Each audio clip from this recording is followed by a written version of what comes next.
నమస్తే, welcome to Vishwam TV. నేను మీ journalist Anil. జూబ్లీస్ ఉప ఎన్నిక రిజల్ట్కు కౌంటర్ మొదలైంది.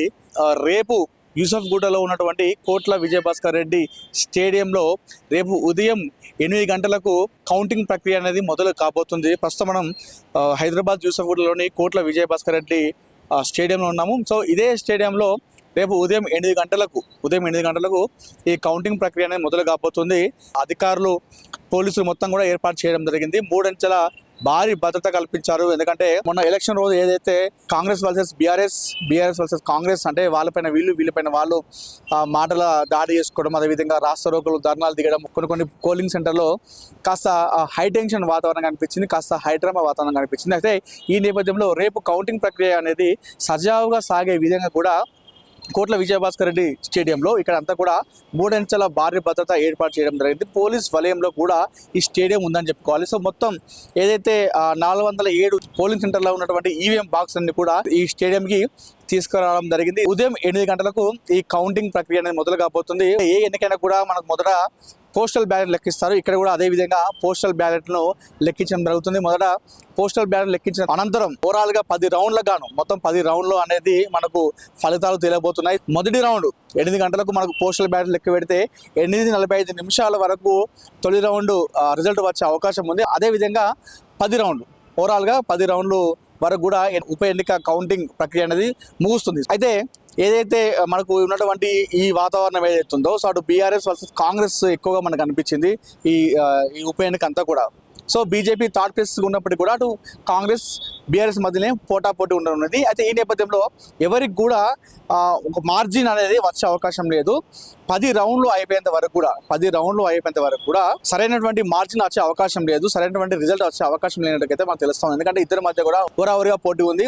సో కాంగ్రెస్ వర్సెస్ బీఆర్ఎస్ ఇద్దరి మధ్యనే మనకు ఓట్లు ఎక్కువ పడ్డాయి కాబట్టి సో రౌండ్ కూడా ఉత్కంఠ వచ్చే అవకాశం ఉంది, ఉత్కంఠ పెరిగే అవకాశం ఉంది. ప్రజలందరూ కూడా, తెలంగాణ రాష్ట్ర యావత్ ప్రజలందరూ కూడా ఈ ఉప ఎన్నిక రిజల్ట్ కోసం వేచి చూస్తున్నారు. ఎందుకంటే ప్రధాన పార్టీలు అన్నీ కూడా, తెలంగాణలో ఉన్నటువంటి ప్రధాన పార్టీలు కూడా ప్రతిష్టాత్మకంగా తీసుకున్నాయి. అటు కాంగ్రెస్, బీఆర్ఎస్, బీజేపీ 3 ప్రధాన పార్టీలు కూడా ఈ ఉప ఎన్నిక ఒక సార్వత్రిక ఎన్నికలు తలపించేలాగా కొనసాగిందని చెప్పుకోవాలి. సో మొత్తానికైతే 10 రౌండ్లకు అంటే 43 టేబుల్ ఏర్పాటు చేయడం జరిగింది. అంటే ఉప ఎన్నిక అన్నప్పటికీ కూడా 13 టేబుల్లో 14 టేబుల్లో కౌంటింగ్ అనేది సాగిస్తారు. ఎందుకంటే ఇది ఉప ఎన్నిక కాబట్టి కేవలం ఒకే ఒక కాన్స్టిట్యున్సీ కాబట్టి 14 టేబుల్లో ఫినిష్ చేయొచ్చు. కాకపోతే ఒకే ఒక కాన్స్టిట్యున్సీ, అదేవిధంగా సిబ్బంది ఎక్కువ ఉండడంతో 43 టేబుల్ ఏర్పాటు చేసి 10 రౌండ్లలో అతి వేగంగా ఈ ఎలక్షన్ కౌంటింగ్ పూర్తయ్యే విధంగా, అంటే మధ్యాహ్నం 12 గంటల వరకు మనకు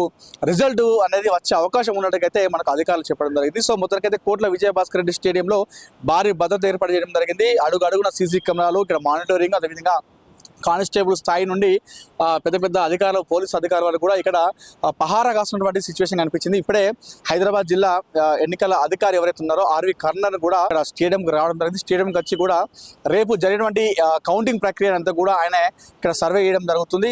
సో మొత్తానికి చూసుకున్నట్టయితే ఇక్కడ మొత్తం ఏరియా అంతా కూడా అటు పోలీస్ క్యాంపు, అదేవిధంగా మెడికల్ క్యాంపు, అదేవిధంగా ఫుడ్ సెక్షన్ అంటూ, అంటే రేపు జరిగేటువంటి ఏదైతే కౌంటింగ్ ప్రక్రియ ఉందో ఈ కౌంటింగ్ ప్రక్రియ అంతా కూడా సజావుగా సాగే విధంగా, ఎలాంటి అవాంఛనీయ సంఘటనలు జరగకుండా సజావుగా సాగే విధంగా అయితే అధికారులు ఏర్పాటు చేయడం జరిగింది. ఇక్కడ చూసినా కూడా మనకు పోలీసులు కనిపిస్తూ ఉన్నారు.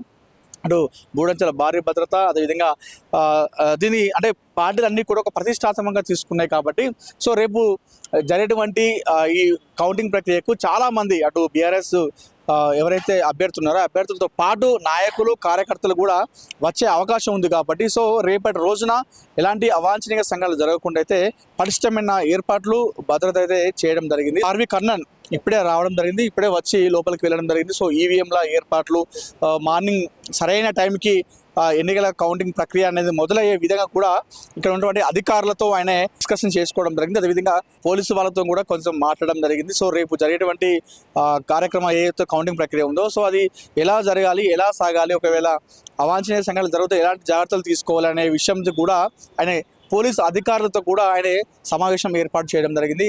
సో మొత్తానికైతే ఈ కోట్ల విజయభాస్కర్ రెడ్డి రేపు స్టేడియం అనేది రేపు ఒక వేదిక కాబోతుంది. తెలంగాణ రాష్ట్ర భవిష్యత్తు రాష్ట్ర రాజకీయానికి ఇది ఒక పునాది వేయబోతుందని చెప్పుకోవచ్చు ఈ స్టేడియం అనేది. ఎందుకంటే ఏదైతే ఇందాక నేను అన్నట్టు ప్రధాన పార్టీలన్నీ కూడా బీఆర్ఎస్, కాంగ్రెస్, బీజేపీ అన్ని కూడా ఎక్కువ సార్వత్రిక ఎన్నికలుగా తీసుకున్నారు. ఈ ఎన్నిక ఏదైతుందో ఈ ఎన్నికల్లో ఎవరు గెలుస్తారో అది వచ్చేటువంటి సార్వత్రిక ఎన్నికల్లో ఇంపాక్ట్ చూపించేటువంటి అవకాశం ఉన్నట్టు కూడా మనకు తెలుస్తా ఉంది. కేవలం అభ్యర్థులు కాకుండా మాగంటి సునీత, నవీన్ యాదవ్, లంకా దీపక్ రెడ్డితో పాటు ఇండిపెండెంట్లు వీళ్ళు కాకుండా పార్టీలో ఉన్నటువంటి నాయకులు కూడా, నాయకత్వం కూడా, అధిష్టానాలు కూడా ఈ రిజల్ట్ కోసము చాలా ఎదురు చూస్తూ ఉన్నాయని చెప్పేసి మనం చెప్పుకోవచ్చు. సో ఉదయం 8 గంటలకు ఈ ఎన్నికల కౌంటింగ్ ప్రక్రియ మొదలు కాబోతుంది. 8:45 మొదటి రౌండ్ రిజల్ట్ వస్తుంది. ఓవరాల్గా 10 రౌండ్లు ఉంటాయి. అదేవిధంగా 43 టేబుల్ని ఏర్పాటు చేయడం జరిగింది. ఉప ఎన్నిక అయినప్పటికీ కూడా 14 టేబుల్లో ఫినిష్ చేయొచ్చు. కాకపోతే సిబ్బంది ఎక్కువ ఉండడంతో 43 టేబుల్ ఏర్పాటు చేసి ఈ ఎన్నికల కౌంటింగ్ ప్రక్రియ అనేది మధ్యాహ్నం వరకు రిజల్ట్ వచ్చే విధంగా కూడా అధికారులు ఏర్పాటు చేసుకున్నారు. మధ్యాహ్నం 12 గంటల వరకు జూబ్లీహిల్స్కి నూతన ఎమ్మెల్యే ఎవరో అనేది మనకు ఫలితం తెలబోతుంది. సో దీనికి సంబంధించినటువంటి ఏర్పాట్లన్నీ కూడా మనం చూసినాము. ఎక్కడికక్కడ పటిష్టమైన భద్రత, అదేవిధంగా రేపు ఈ యూసఫ్ గూడ నుండి ఆ చెక్ పోస్ట్ యూసఫ్ గూడ, అమీర్పేట ఉన్నటువంటి ఈ రోడ్ ఏదైతుందో ఈ రోడ్ అంతా కూడా కాస్త ట్రాఫిక్ ఎక్కువ ఉండే అవకాశం ఉంది. కాబట్టి సో ట్రాఫిక్ పోలీసులు కూడా ట్రాఫిక్ కి ఎలాంటి అంతరాయం కలగకుండా సామాన్య ప్రజలకు కావచ్చు, అదేవిధంగా ఇక్కడికి వచ్చేటువంటి ఏజెంట్లు కావచ్చు, ఆ నాయకులు కావచ్చు, పోలీసులు కావచ్చు, ఎలాంటి ఇబ్బంది కలగకుండా అన్ని ఏర్పాటు చేయడం జరిగింది. సో రేపు కోట్ల విజయభాస్కర్ రెడ్డిలో జరిగేటువంటి జూబ్లీహిల్స్ ఉప ఎన్నిక ఏదైతుందో ఈ జూబ్లీహిల్స్ ఉప ఎన్నికలో ప్రవేశం ఎవరెవరికి ఉందంటే, ఎవరైతే అప్పుడు అభ్యర్థులు ఉన్నారో 55 మంది అభ్యర్థులు పోటీ చేయడం జరిగింది. 55 మంది అభ్యర్థులతో పాటు ఆ అభ్యర్థితో ఉన్నటువంటి ఎవరైతే ఏజెంట్ ఉంటారో ఆ ఏజెంట్కు మాత్రమే పర్మిషన్ ఇవ్వడం జరిగింది. మొత్తానికైతే చూసుకోవచ్చు, అక్కడ సీసీ కెమెరాలు కూడా ఏర్పాటు చేయడం జరిగింది. సీసీ కెమెరాల ద్వారా వాళ్ళకి ఎక్కడికక్కడ మానిటరింగ్ చేస్తున్నారు. ఎక్కడెక్కడ ఏం జరుగుతున్న విషయాలన్నీ కూడా మనకు ఒక పటిష్టమైనటువంటి అంటే సర్వేలైన్స్ ఏర్పాటు చేసి వాళ్ళు ఇందులో మొత్తం చూస్తున్నారు. ఏది ఏమైనప్పటికీ కూడా రేపు జరిగేటువంటి ఉప ఎన్నిక కౌంటింగ్ అనేది సజావుగా సాగే విధంగా అధికారులు అయితే ఒక పటిష్టమైన భద్రత ఏర్పాటు చేసుకొని దీన్ని 12 గంటల వరకు ఫినిష్ చేసే విధంగా ఆలోచన చేస్తున్నారు. అదేవిధంగా అడుగులు వేస్తున్నట్టుగా మనం చెప్పుకోవచ్చు. కెమెరా పర్సన్ సాయితో అనిల్, విశ్వం టీవీ, యూసఫ్ గూడ, కోట్ల విజయభాస్కర్ రెడ్డి స్టేడియం నుండి.